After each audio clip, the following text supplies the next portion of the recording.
Souvent, nous restons attachés à des personnes qui ne nous aiment pas, mais qui ont besoin de quelque chose de nous, que ce soit un soutien émotionnel, une validation ou même des ressources matérielles.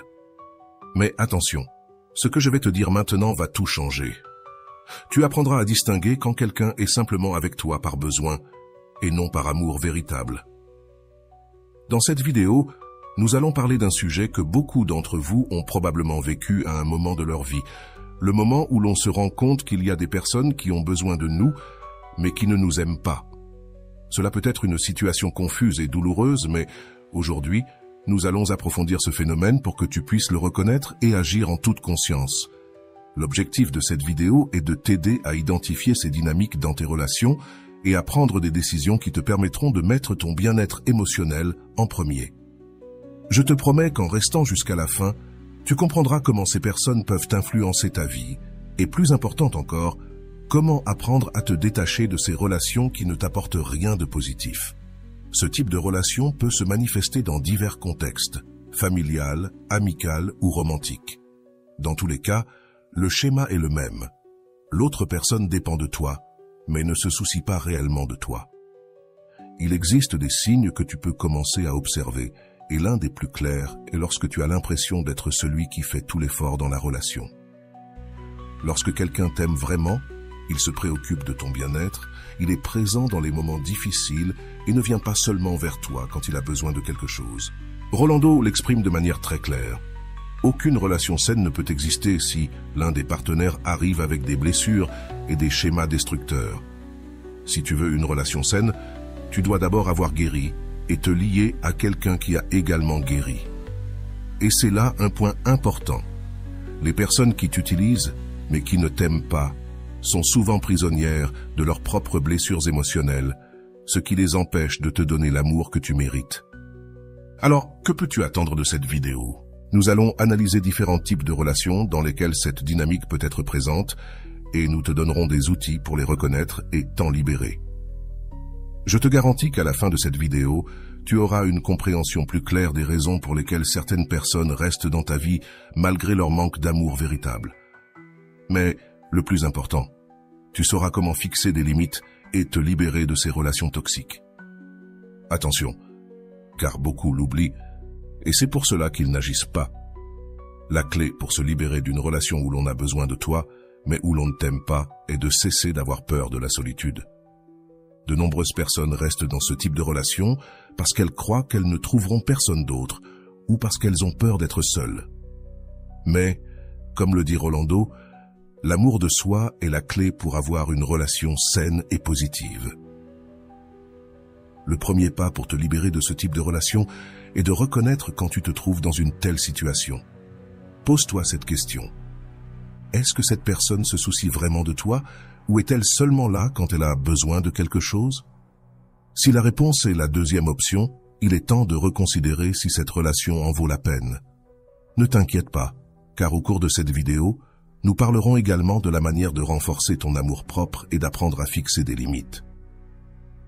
L'une des plus grandes erreurs que nous commettons dans les relations est de penser que parce que quelqu'un a besoin de nous, il nous aime aussi. Mais la réalité est que le besoin n'est pas synonyme d'amour.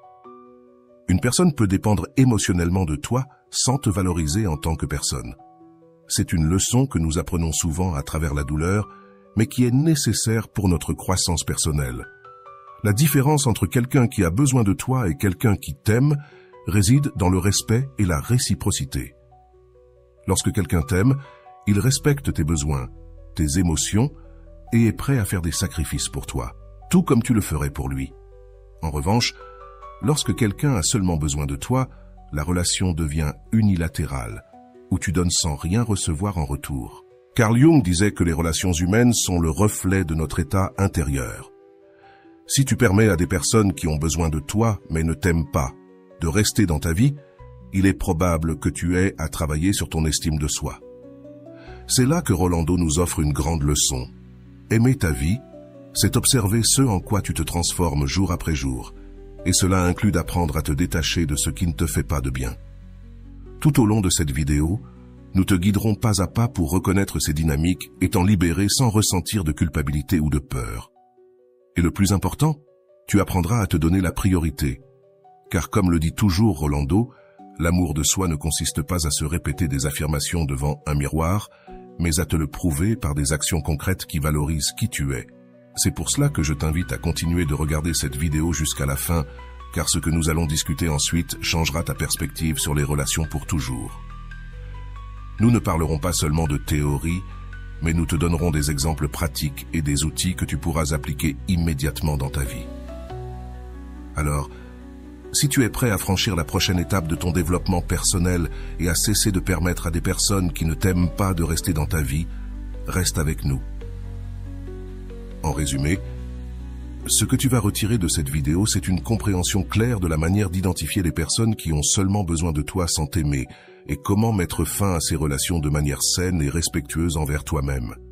En plus, nous te donnerons les ressources nécessaires pour travailler sur ton amour-propre et nous te montrerons comment les appliquer dans ta vie quotidienne.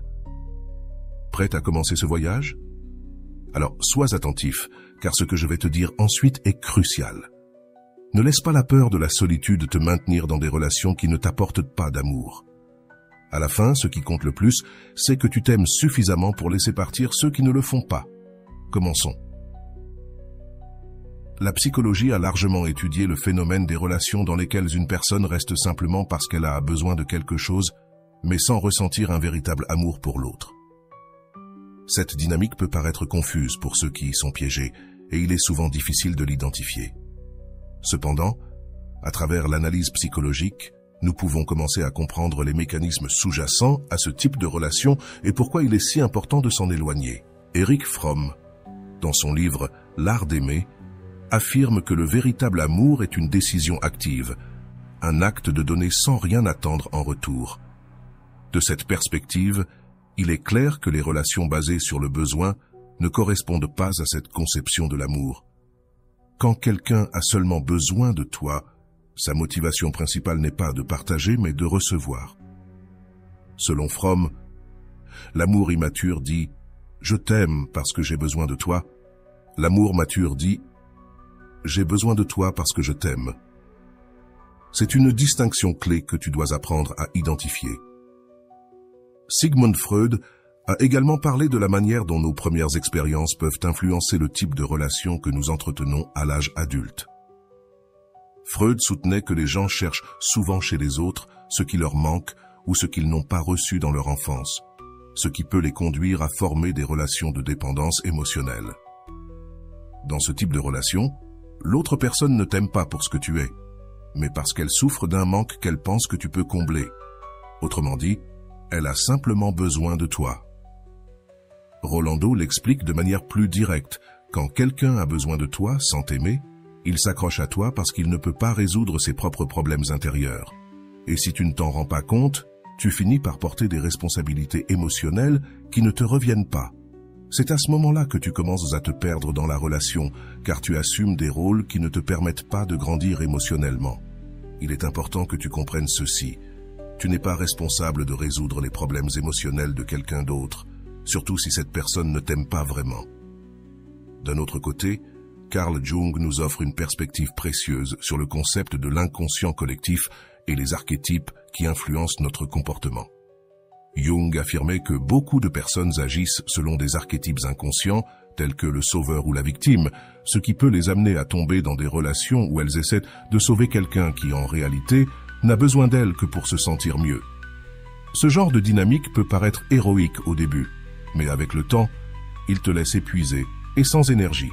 Abraham Maslow, célèbre pour sa théorie de la pyramide des besoins, souligne que, avant de pouvoir atteindre l'amour véritable, nous devons satisfaire nos besoins de base et émotionnels. Si quelqu'un a besoin de toi sans t'aimer, il est probable que cette personne fonctionne à un niveau inférieur de la pyramide, cherchant à satisfaire des besoins basiques de sécurité ou d'estime de soi, sans la capacité d'atteindre l'amour authentique et complet qui se trouve au sommet de la pyramide. Autrement dit, si cette personne n'a pas satisfait ses besoins internes, elle ne pourra pas t'offrir un amour véritable. Nous avons aussi le concept de l'attachement, développé par John Bowlby et Mary Ainsworth. Ils ont expliqué que beaucoup de gens développent des styles d'attachement insécures durant l'enfance, ce qui les amène à rechercher des relations où ils dépendent émotionnellement des autres. Par exemple, les personnes avec un attachement anxieux craignent d'être seules et ont constamment besoin de validation de la part des autres, ce qui les pousse à rester dans des relations où il n'y a pas de véritable amour, mais une forte dépendance émotionnelle. Rolando résume cela de manière claire. Tu ne peux pas attendre que quelqu'un t'aime si cette personne n'a pas appris à s'aimer elle-même. Si elle a seulement besoin de toi, c'est parce qu'elle n'a pas encore guéri ses blessures intérieures. Cette phrase est essentielle pour comprendre pourquoi il est si important d'identifier ce type de relation. Si l'autre personne n'a pas travaillé sur son amour-propre, elle ne pourra jamais t'offrir un amour authentique. Et tu finiras par te perdre dans le processus. Daniel Kahneman, lauréat du prix Nobel d'économie et psychologue, parle de la manière dont nos décisions sont souvent guidées par des biais cognitifs qui nous empêchent de voir les choses clairement. L'un des biais les plus courants dans ce type de relation est le biais de confirmation, où nous ne voyons que ce que nous voulons voir. Si tu es dans une relation où quelqu'un a besoin de toi mais ne t'aime pas, il est possible que tu te concentres uniquement sur les moments où cette personne te montre de l'affection, tout en ignorant tous les signes de dépendance et de manque de réciprocité. Une autre théorie psychologique qui peut nous aider à comprendre ce type de relation est celle de Leon Festinger et son concept de dissonance cognitive. Festinger a expliqué que lorsque nos actions et nos croyances sont en conflit, nous ressentons un inconfort émotionnel, ce qui nous pousse à justifier des comportements qui, en réalité, ne sont pas bons pour nous. Si tu as l'impression que quelqu'un a seulement besoin de toi mais ne t'aime pas, tu pourrais être en train de vivre une dissonance cognitive en essayant de justifier son comportement pour éviter de faire face à la vérité. Rolando nous propose un outil très utile pour faire face à cette dissonance. Cesse de justifier le mauvais comportement des autres. Si cette personne ne t'aime pas vraiment, tu n'as aucune raison de rester. Ce conseil est essentiel pour commencer à poser des limites et te libérer de relations qui ne t'apportent rien. Tu ne peux pas continuer à chercher des excuses pour quelqu'un qui a seulement besoin de toi en cas de problème, mais qui n'est pas là quand toi, tu as besoin de soutien. La théorie de l'apprentissage social d'Albert Bandura intervient également ici. Bandura a affirmé que nous apprenons une grande partie de nos comportements en observant les autres. Si tu as grandi en voyant tes parents ou des figures proches dans des relations où l'un dépendait émotionnellement de l'autre, il est possible que tu aies appris à accepter ce type de dynamique. Mais ce qui est important, c'est que, une fois que tu identifies ces schémas, tu peux choisir de les briser. Howard Gardner, avec sa théorie des intelligences multiples, nous rappelle que l'amour et les relations ne reposent pas uniquement sur l'intelligence émotionnelle. Nous avons aussi besoin de l'intelligence interpersonnelle, qui est la capacité à comprendre les émotions et les motivations des autres. Si tu es capable de reconnaître que quelqu'un te manipule juste par nécessité, tu fais usage de cette intelligence interpersonnelle pour te protéger des relations toxiques. Martin Seligman, connu pour ses travaux sur la psychologie positive, affirme que pour vivre une vie épanouie, nous devons nous concentrer sur nos forces et ce qui nous rend réellement heureux. Si tu es piégé dans une relation où l'autre personne a seulement besoin de toi, tu laisses de côté tes propres forces et permets à cette relation de te drainer. Seligman nous encourage à rechercher des relations qui nous nourrissent et nous poussent à grandir. Mihaly Csikszentmihalyi, créateur du concept de flow, flux, soutient que le bonheur surgit lorsque nous sommes pleinement immergés dans ce que nous faisons, dans un état de flux. Si tu es dans une relation où tu te sens constamment utilisé ou non valorisé, il est impossible d'expérimenter cet état de flux. Pour atteindre cet état de plénitude, tu dois t'entourer de personnes qui t'aiment véritablement, pas de celles qui ont seulement besoin de toi. Enfin, Viktor Frankl, dans son œuvre « L'homme en quête de sens », nous enseigne que même dans les pires circonstances, nous pouvons trouver un sens et un but. Si tu es dans une relation où tu n'es pas aimé, mais simplement nécessaire, il est temps de chercher ton propre sens. Frankl disait « Ce qui compte, ce n'est pas ce que nous attendons de la vie, mais ce que la vie attend de nous. » Peut-être que la vie te dit qu'il est temps de lâcher prise et de chercher quelque chose de meilleur. En conclusion, la psychologie nous offre de nombreux outils pour comprendre pourquoi certaines personnes restent dans nos vies seulement parce qu'elles ont besoin de nous et non parce qu'elles nous aiment. Maintenant que tu as cette connaissance, tu peux commencer à identifier ces schémas et à prendre des décisions plus conscientes pour protéger ton bien-être émotionnel. Tout au long de notre vie, nous établissons des liens émotionnels avec les personnes qui nous entourent. Dans de nombreux cas, ces relations sont saines, basées sur le respect mutuel et l'amour. Cependant, il est aussi courant de se retrouver dans des relations où l'une des personnes a besoin de l'autre, mais ne l'aime pas vraiment. Ce type de relation, bien que confus, s'explique à travers diverses théories psychologiques qui approfondissent le comportement humain. Il parlait des schémas que nous suivons dans nos relations, basés sur des expériences infantiles. Freud soutenait que nous cherchons souvent chez nos partenaires, amis ou membres de la famille des aspects que nous n'avons pas pu résoudre durant notre enfance. Par exemple, si une personne n'a pas reçu suffisamment d'attention émotionnelle de la part de ses parents, elle peut chercher une figure qui lui apporte ce type de soins à l'âge adulte. Pas nécessairement parce qu'elle aime cette personne, mais parce qu'elle en a besoin pour combler ce vide émotionnel. Carl Jung, disciple de Freud, a développé la théorie de l'inconscient collectif et des archétypes, qui nous aide également à comprendre ce phénomène. Jung expliquait que nous portons tous en nous certains archétypes qui guident nos relations. Par exemple, l'archétype du sauveur ou du protecteur peut amener certaines personnes à s'impliquer dans des relations où elles sont toujours nécessaires, mais jamais aimées. Ces personnes ressentent que leur mission est de sauver ou de prendre soin des autres, ce qui les amène à ignorer l'absence de réciprocité émotionnelle. Rolando, avec une vision plus contemporaine, affirme « Si tu es dans une relation où l'on a besoin de toi, mais où l'on ne t'aime pas, il est probable que tu sacrifies ton bien-être pour quelqu'un qui ne peut pas t'offrir la même chose. » C'est là qu'il faut commencer à se demander « Qu'est-ce que je sacrifie dans cette relation ?» Le sacrifice constant, sans amour en retour, peut mener à une perte d'identité et d'estime de soi. L'un des concepts les plus importants à prendre en compte lorsqu'on parle de relations basées sur le besoin est celui de la codépendance. Ce terme, développé par des experts en psychologie comme Malor Biri, se réfère aux personnes qui dépendent émotionnellement des autres pour se sentir validées. La personne codépendante recherche souvent l'approbation des autres, ce qui la conduit à s'impliquer dans des relations où elle est nécessaire, mais pas aimée. C'est ici que le conseil de Rolando prend tout son sens. Aimer, ce n'est pas te perdre dans l'autre, c'est trouver ta force tout en partageant avec quelqu'un d'autre. Abraham Maslow, avec sa célèbre pyramide des besoins, nous offre également une perspective précieuse. À la base de la pyramide se trouvent nos besoins fondamentaux, tels que la sécurité et l'affection. Les personnes qui n'ont besoin de toi que pour combler leurs besoins de sécurité, sans véritable amour, essaient généralement de satisfaire ces besoins primaires, sans être en mesure d'atteindre des niveaux supérieurs comme l'amour véritable ou l'accomplissement de soi. Cela signifie que, tant qu'elles sont dans cet état de manque émotionnel, elles ne pourront pas t'offrir un amour complet.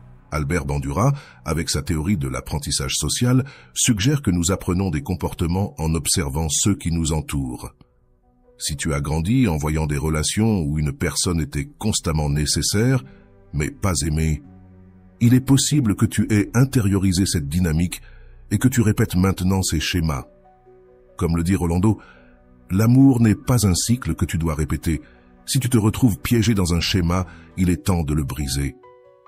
Nous devons également considérer la théorie de l'attachement développée par John Bowlby et Mary Ainsworth. Les personnes avec un attachement anxieux, par exemple, ont une peur profonde de l'abandon, ce qui les conduit à rester dans des relations où elles sont nécessaires, mais pas aimées. Ce style d'attachement peut engendrer une dépendance émotionnelle si forte que la personne n'ose pas quitter une relation, même si elle sait qu'elle n'est pas aimée en retour. C'est ici que l'importance de l'amour-propre entre de nouveau en jeu. Comme le mentionne Rolando, la première étape pour sortir d'une relation destructrice est d'apprendre à te valoriser et à savoir que tu mérites quelque chose de mieux. La théorie de l'attachement nous aide également à comprendre pourquoi certaines personnes recherchent des relations dans lesquelles elles peuvent dépendre des autres. Les personnes avec un style d'attachement évitant ont tendance à rejeter l'intimité émotionnelle et préfèrent maintenir des relations superficielles, basées sur le besoin, sans s'impliquer émotionnellement. Si tu es dans une relation avec quelqu'un ayant ce type d'attachement, il est probable que tu sentes qu'il te maintient toujours à distance, même s'il dépend de toi pour des aspects importants de sa vie. Rolando l'explique simplement, tu ne peux pas forcer quelqu'un à t'aimer. Si cette personne a seulement besoin de toi, mais ne te montre pas un véritable amour, il est temps de reconsidérer cette relation. Ce conseil est crucial, car de nombreuses personnes essaient de changer les autres, espérant qu'ils finiront par les aimer. Cependant, l'amour ne peut être forcé, et rester dans une relation où tu n'es pas aimé ne fait que prolonger la souffrance. Howard Gardner, avec sa théorie des intelligences multiples, nous offre également une vision intéressante sur ce sujet. Gardner parle de l'intelligence interpersonnelle, qui est la capacité de comprendre et de se lier aux autres de manière efficace. Les personnes qui te nécessitent, mais ne t'aiment pas, manquent de cette intelligence interpersonnelle, car elles ne sont pas capables de se connecter émotionnellement avec toi de manière authentique. Au lieu de cela, elles se concentrent sur ce qu'elles peuvent obtenir de toi, sans se soucier de tes besoins émotionnels. Viktor Frankl, dans son ouvrage « L'homme en quête de sens », nous rappelle qu'il nous reste toujours la liberté de choisir notre attitude, même dans les situations les plus difficiles. Si tu es dans une relation où tu es nécessaire mais non aimé, tu as le pouvoir de choisir d'en sortir. Frankl disait « Entre le stimulus et la réponse, il y a un espace. Dans cet espace se trouve notre pouvoir de choisir notre réponse. » Utilise cet espace pour décider si tu souhaites rester dans une relation qui ne te nourrit pas ou s'il est temps de te libérer. Le concept de dissonance cognitive proposé par Leon Festinger est également pertinent ici. Quand nous sommes dans une relation de nécessité, il est probable que nous éprouvions de la dissonance cognitive, car nos actions, restées dans la relation, ne correspondent pas à nos croyances, nous savons que nous méritons mieux. Cette dissonance crée un inconfort, nous poussant à justifier la relation, même si, au fond, nous savons qu'elle n'est pas saine. Roland nous invite à reconnaître cette dissonance et à agir en conséquence. Ne justifie pas le mauvais comportement des autres, juste pour maintenir une paix illusoire. Elisabeth Loftus, célèbre pour ses travaux sur la mémoire, nous avertit que nos souvenirs ne sont pas toujours fiables. Parfois, dans une relation de nécessité, nous avons tendance à ne nous rappeler que des bons moments, en oubliant ou en minimisant les mauvais. Cela nous conduit à rester piégés dans une relation qui ne nous fait pas de bien. Il est important de te demander si tu vois réellement la relation telle qu'elle est, ou si tu idéalises l'autre personne par peur de la solitude. La théorie de l'autodétermination développée par Edward Deci et Richard Ryan nous enseigne que les individus ont 3 besoins psychologiques fondamentaux: l'autonomie, la compétence et la relation. Les personnes qui te nécessitent, mais ne t'aiment pas, t'empêchent souvent de satisfaire ces besoins. Elles ne te permettent pas d'avoir une autonomie émotionnelle, car elles dépendent toujours de toi. Elles ne t'aident pas non plus à te sentir compétent, puisque la relation repose sur des déséquilibres. Enfin, elles ne comblent pas ton besoin de relations authentiques, car l'amour n'est pas présent. Aaron Beck, créateur de la thérapie cognitivo-comportementale, souligne que nos pensées influencent directement nos émotions et nos comportements. Si tu crois que tu ne mérites pas d'être aimé ou que tu ne trouveras jamais quelqu'un de mieux, il est probable que tu restes dans une relation de nécessité. Cependant, Beck nous enseigne que nous pouvons restructurer ces pensées et changer notre perception de nous-mêmes. En le faisant, nous pourrons nous libérer de ces relations. Laisse-moi te raconter l'histoire de Daniel, un homme qui, comme beaucoup d'autres, s'est retrouvé piégé dans une relation où il était seulement nécessaire mais jamais véritablement aimé. Pendant des années, Daniel a été en couple avec Anna, une personne qui se tournait toujours vers lui en cas de crise. Au début, Daniel pensait que cela signifiait qu'Anna avait confiance en lui, qu'elle le valorisait suffisamment pour se tourner vers lui quand les choses devenaient difficiles. Cependant, avec le temps, il s'est rendu compte que la relation ne fonctionnait que lorsque Anna avait besoin de quelque chose de lui. Anna avait grandi dans un environnement émotionnellement instable, avec des parents qui ne lui avaient jamais offert le soutien dont elle avait besoin. En conséquence, elle avait développé une dépendance émotionnelle envers les personnes capables de lui fournir cette sécurité qu'elle n'avait pas trouvée dans son enfance. Sans le savoir, Daniel avait assumé ce rôle dans sa vie, devenant le soutien émotionnel qu'Anna n'avait jamais eu. Au début, cela faisait se sentir Daniel utile, voire important. Mais au fil des ans, ce besoin est devenu un fardeau. Daniel a commencé à remarquer que, lorsque lui avait besoin de soutien, Anna était rarement là. Quand il traversait des moments difficiles, Anna semblait ne pas avoir la capacité émotionnelle de lui offrir le même type d'aide qu'il lui donnait constamment. Cela a commencé à créer en lui un sentiment de vide, car il a réalisé que la relation était unilatérale. Anna avait besoin de lui, mais ne l'aimait pas dans le sens le plus profond du terme. Elle dépendait de lui pour se sentir en sécurité, mais n'était jamais prête à offrir la même réciprocité émotionnelle. Une nuit, après une discussion dans laquelle Théo a exprimé à Anna comment il se sentait, il a décidé qu'il était temps de chercher de l'aide.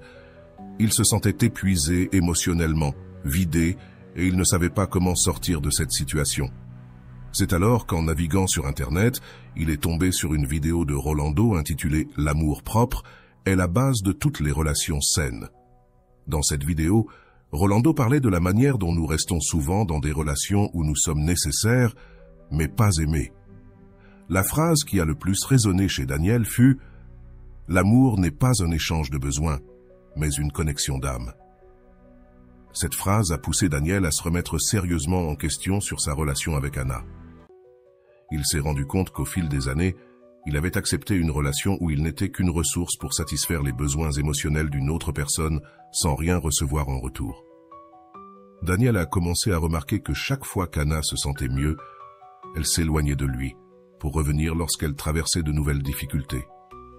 Cette dynamique l'avait piégé dans un cycle toxique qu'il ne pouvait plus tolérer. Les conseils de Rolando sur l'apprentissage de « laisser partir ce qui ne t'aime pas vraiment » ont été l'impulsion dont Daniel avait besoin. Pour la première fois, il s'est rendu compte qu'il n'était pas responsable des émotions d'Anna et qu'il ne pouvait plus être son soutien émotionnel si cela signifiait sacrifier son propre bonheur. Il a donc décidé d'en parler à Anna et de lui expliquer qu'il ne pouvait plus rester dans cette relation.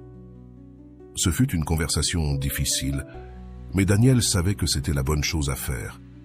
Anna a réagi avec surprise et incrédulité. Elle ne comprenait pas pourquoi Théo voulait mettre fin à leur relation, car dans son esprit, il avait toujours été là pour elle, et cela ne devrait pas changer. Elle a tenté de le convaincre que les choses pouvaient s'améliorer, qu'ils traversèrent simplement une mauvaise période. Mais Daniel ne pouvait plus ignorer ce qu'il avait appris.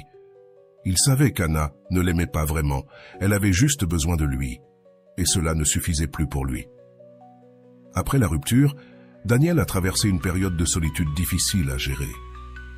Il était tellement habitué à être nécessaire à quelqu'un d'autre qu'il ne savait pas quoi faire de ce vide. Cependant, au lieu de sombrer dans le désespoir, il a choisi de concentrer son énergie sur son propre bien-être émotionnel. Il se rappelait sans cesse les paroles de Rolando. « L'amour propre n'est pas de l'égoïsme, c'est savoir que tu mérites une vie remplie d'amour véritable. » Daniel a commencé à faire des choses qu'il avait arrêtées pendant sa relation avec Anna. Il a repris le sport, renoué avec d'anciens amis, et surtout, il a commencé à travailler sur son amour propre. Chaque jour qui passait, il se rendait compte qu'il n'avait pas besoin d'être en couple pour se sentir complet.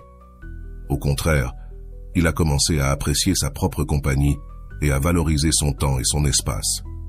Cette indépendance émotionnelle a été le plus beau cadeau qu'il se soit offert. Quelques mois après la rupture, Anna a tenté de recontacter Daniel. Elle lui a dit qu'il lui manquait, qu'elle s'était rendu compte de l'importance qu'il avait dans sa vie. Cependant, Daniel n'était plus le même homme qu'il était lorsqu'il était avec elle. Il avait appris à distinguer le fait d'être nécessaire de celui d'être aimé, et il savait qu'il ne pouvait pas revenir à cette dynamique toxique. Il l'a remercié pour ses paroles, mais lui a clairement fait comprendre qu'il n'était plus disposé à être le soutien émotionnel de quelqu'un qui n'était pas prêt à lui offrir la même chose en retour. Avec le temps, Daniel a rencontré quelqu'un d'autre. Cette nouvelle relation était complètement différente de celle qu'il avait vécue avec Anna. Pour la première fois, il s'est senti véritablement aimé dans une relation où les deux partenaires se soutenaient mutuellement. Ce n'était pas une relation de dépendance, mais une connexion authentique où chacun était émotionnellement présent pour l'autre. Daniel s'est rendu compte que ce type d'amour n'était possible que parce qu'il avait d'abord appris à s'aimer lui-même. Aujourd'hui, Daniel est un homme heureux et épanoui. Son expérience avec Anna lui a enseigné l'une des leçons les plus importantes de sa vie. L'amour, ce n'est pas être avec quelqu'un qui a besoin de toi, mais avec quelqu'un qui t'aime vraiment. Son histoire est un rappel que, bien que cela puisse être difficile de laisser partir une relation de dépendance émotionnelle, c'est la première étape vers une vie plus épanouie et pleine d'amour véritable. L'histoire de Daniel montre que même si les relations basées sur le besoin peuvent sembler rassurantes à court terme, il est essentiel d'apprendre à les dépasser pour accéder à un amour plus authentique. En réalité, ne pas nous permettre de grandir ni de trouver le bonheur que nous méritons nous freine. En lâchant prise sur sa relation avec Anna, Daniel ne s'est pas seulement libéré d'une relation qui le drainait émotionnellement, il a aussi ouvert la porte à un amour véritable et authentique. Comme le dit Rolando, « Seulement lorsque tu te valorises toi-même peux-tu attirer quelqu'un qui te valorise vraiment. » Le processus que Daniel a traversé est un exemple parfait de ce qui se passe quand on décide de se prioriser, plutôt que de laisser les autres profiter de notre gentillesse. Daniel a compris que sa relation avec Anna n'était pas fondée sur un amour mutuel, mais sur les besoins unilatéraux d'Anna. Ce type de relation, comme nous l'avons vu, n'est pas seulement épuisant, mais empêche également la croissance personnelle et émotionnelle de la personne qui y est piégée. Analysons maintenant les étapes que Daniel a suivies et comment tu peux les appliquer si tu te retrouves dans une situation similaire. La première étape, pour Daniel, fut la plus difficile. Reconnaître que quelque chose n'allait pas. Pendant des années, il avait justifié le comportement d'Anna, pensant que son besoin constant de soutien émotionnel était un signe qu'elle tenait à lui. Cependant, avec le temps, il a réalisé qu'il ne comptait pour elle que lorsqu'elle avait besoin de quelque chose. C'est une étape cruciale que tu dois aussi franchir si tu te trouves dans une relation similaire. Fais une évaluation honnête. Cette personne t'aime-t-elle pour qui tu es ou juste pour ce que tu peux lui offrir? La deuxième étape de Daniel fut de s'informer et de chercher de l'aide. C'est en découvrant la vidéo de Rolando que sa perspective changea complètement. Rolando lui a donné les mots qu'il avait besoin d'entendre pour comprendre que l'amour véritable ne consiste pas seulement à satisfaire les besoins de quelqu'un d'autre. Si tu te sens piégé dans une relation où on a seulement besoin de toi, mais où on ne t'aime pas vraiment, il est essentiel de chercher des ressources, que ce soit à travers des vidéos, des livres ou même de la thérapie, pour obtenir la clarté dont tu as besoin. Une fois que Daniel a compris la nature de sa relation, il a pris la troisième étape, poser des limites. Quand il a parlé à Anna pour lui expliquer qu'il ne pouvait plus être son support émotionnel sans recevoir d'amour en retour, il établissait une limite saine. Poser des limites est essentiel pour ton bien-être émotionnel. Et bien que cela puisse être difficile au début, c'est la seule manière de te protéger de relations toxiques. Souviens-toi que poser des limites n'est pas égoïste, c'est une forme d'autoprotection. La quatrième étape fut de lâcher prise. Et c'est peut-être la plus douloureuse. Lâcher une relation, même une qui ne te fait pas de bien, est difficile, car tu es habitué à la dynamique et la peur de la solitude peut être paralysante. Cependant, comme Daniel l'a découvert, lâcher prise est le premier pas vers la liberté émotionnelle. Si tu restes dans une relation où tu es seulement nécessaire, tu n'auras jamais l'espace pour trouver quelqu'un qui t'aime vraiment. Ce pas demande du courage, mais il est essentiel pour ta croissance personnelle. L'une des choses les plus importantes que Daniel a faites après avoir lâché prise, c'est de travailler sur son amour-propre. Rolando mentionne fréquemment que l'amour-propre est la base de toutes les relations saines, et Daniel en a fait l'expérience de première main. Il a commencé à se concentrer sur lui-même, sur ses passe-temps, sur ses amitiés, et surtout sur l'apprentissage de la valorisation de soi sans avoir besoin de la validation des autres. C'est un pas que tu peux également suivre. Commence à investir du temps en toi, dans tes intérêts et passions. L'amour-propre est un investissement qui a toujours un retour. Après avoir travaillé sur son amour-propre, Daniel a découvert quelque chose d'important. Il n'avait plus peur de la solitude. C'est un point clé que Rolando souligne aussi. Beaucoup de personnes restent dans des relations toxiques parce qu'elles ont peur d'être seules. Mais quand tu t'aimes toi-même, tu réalises que la solitude n'est pas quelque chose à craindre, mais plutôt une opportunité pour mieux te connaître. Daniel, comme beaucoup d'autres qui ont traversé ce processus, a découvert que la solitude n'est pas une punition, mais une chance de grandir. Un autre aspect important dans le processus de Daniel fut sa capacité à résister à la tentation de retomber dans la relation. Anna a essayé de le récupérer plusieurs fois après qu'il ait fixé ses limites. Souvent, quand tu établis des limites et décides de lâcher prise, l'autre personne tente de revenir dans ta vie, et il est facile de céder à la tentation de revenir à ce qui t'est familier. Mais Daniel savait que retourner dans cette même relation signifierait répéter le même cycle de besoins et de dépendance. C'est un pas important. Résister à la tentation de retourner vers ce qui ne te sert pas, même si cela semble plus facile que d'avancer. Une fois que Daniel a achevé ce cycle de lâcher-prise et de travail sur son amour-propre, il a pu attirer une relation beaucoup plus saine. C'est là où beaucoup échouent. Ils pensent qu'en quittant une relation de dépendance, ils ne trouveront pas mieux.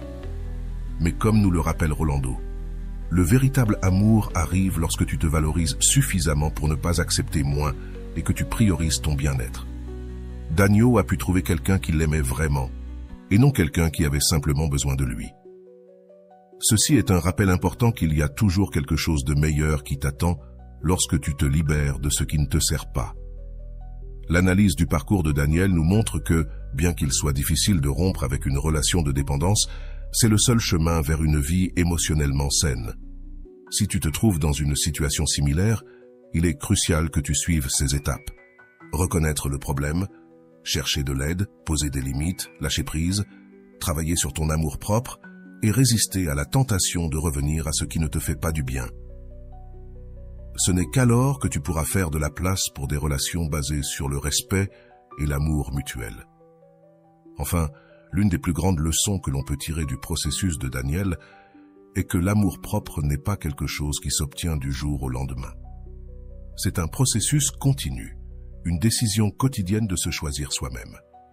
Lorsque tu priorises ton bien-être émotionnel, non seulement tu te libères de relations qui ne te servent pas, mais tu deviens également plus conscient de ce que tu mérites. Daniel a découvert qu'il méritait d'être aimé véritablement. Et toi aussi, tu mérites la même chose. L'amour-propre est le seul chemin vers des relations saines. Si tu continues à permettre à des personnes qui ont simplement besoin de toi, mais ne t'aiment pas, de rester dans ta vie, tu n'auras jamais l'opportunité de vivre un amour véritable. Comme le dit Rolando, l'amour-propre n'est pas seulement la base des relations saines, c'est la clé pour vivre une vie épanouie. C'est une vérité que nous devons tous accepter si nous voulons vivre des relations authentiques et satisfaisantes.